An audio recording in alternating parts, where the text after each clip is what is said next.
शिक्षा सुधारने के लिए जन स्वराज का क्या प्लान है? हम लोग दो बात कह रहे हैं।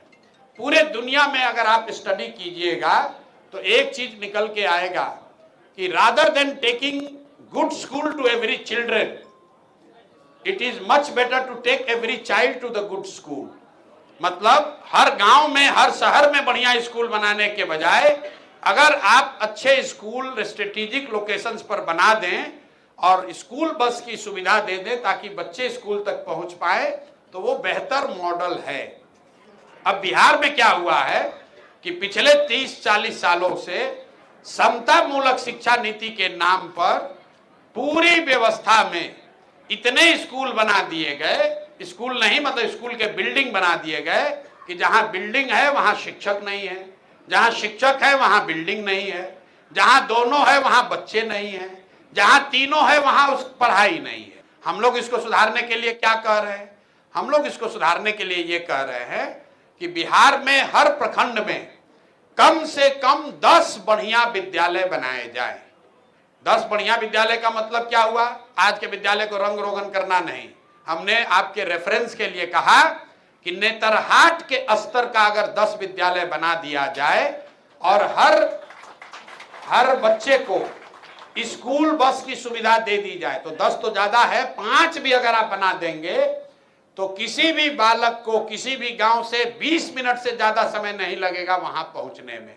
अब नेतरहाट के जैसा विद्यालय यहां बनाया जा सकता है कि नहीं, उसका अगर आप अध्ययन करेंगे।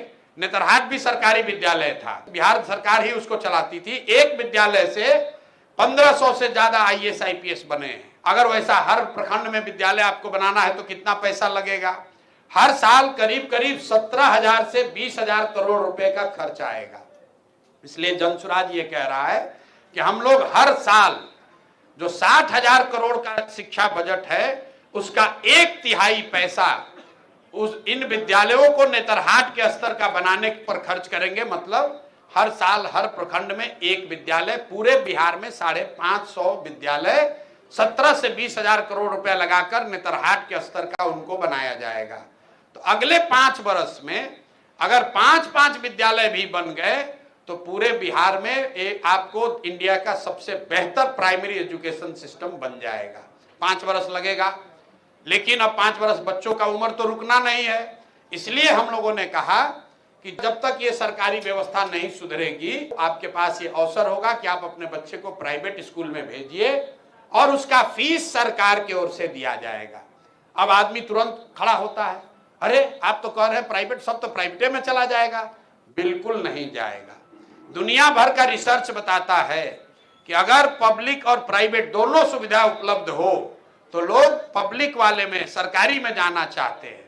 अगर आपको कोई कहे कि आपका बच्चा अगर मेडिकल करेगा रमैया से, उसका फीस सरकार भरेगी, और दूसरा विकल्प है कि आपका बच्चा पटना मेडिकल कॉलेज से मेडिकल करेगा, आप क्या चाहिएगा? आप कहिएगा भैया हमको फीस नहीं चाहिए, हमको पटना मेडिकल कॉलेज से मेडिकल कराना है।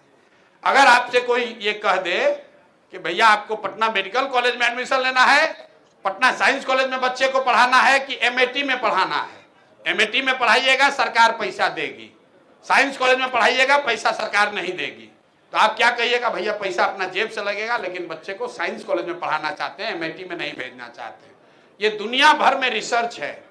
तो हम लोग ये कह रहे हैं कि जब तक सरकारी व्यवस्था नहीं सुधरेगी तब तक आपको ये सुविधा होगी कि आप अपने बच्चे को प्राइवेट स्कूल में भेजिए और प्राइवेट स्कूल का खर्चा एक रेगुलेटेड फीस सरकार की ओर से दिया जाएगा, ताकि 5 वर्ष 10 वर्ष में बैंडेड नहीं, नई शिक्षा व्यवस्था बनाने में जो समय लगे उसकी वजह से आपके बच्चे सफर ना करें।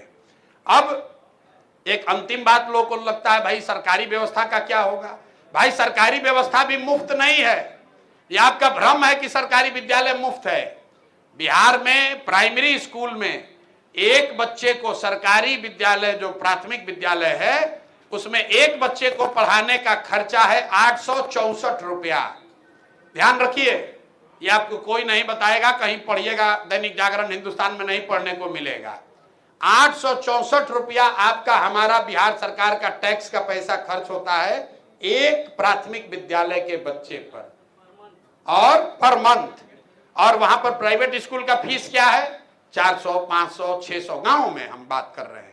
तो ऐसा नहीं है कि सरकारी विद्यालय फ्री है। जो सरकारी टीचर है वो 80,000 रुपया ले रहा है, नहीं पढ़ा रहा है। अब वही आदमी जब प्राइवेट में पढ़ाता है 20,000 रुपया ले रहा है और पढ़ा रहा है। तो सरकारी व्यवस्था मुफ्त नहीं है। जन सुराज की सोच ये है कि अगले 10 वर्ष में हर प्रखंड में 10 नेतरहाट के स्तर के विद्यालय बनाए जाएं और 10 वर्ष तक बच्चे सफर न करें, इसके लिए उनको प्राइवेट में पढ़ने की सुविधा दी जाए। तो पहले बिहार में जरूरत है स्कूल के एजुकेशन को ठीक करने का, और ये भी साइंस है। अगर आप 15 साल तक के बच्चे को आपने ठीक पढ़ा दिया तो वो दुनिया में किसी भी व्यवस्था में अपनी जगह बना सकता है। 10वां तक अगर आप बढ़िया पढ़ लिए तो कोई भी व्यवस्था पर आप बोझ नहीं बनिएगा। इसलिए जन सुराज की सोच है कि 15 साल तक के बच्चों के लिए बिहार में इतनी अच्छी शिक्षा की व्यवस्था बना दी जाए कि वो जीवन में आगे कभी चलकर बिहार की व्यवस्था पर, देश पर बोझ न बने।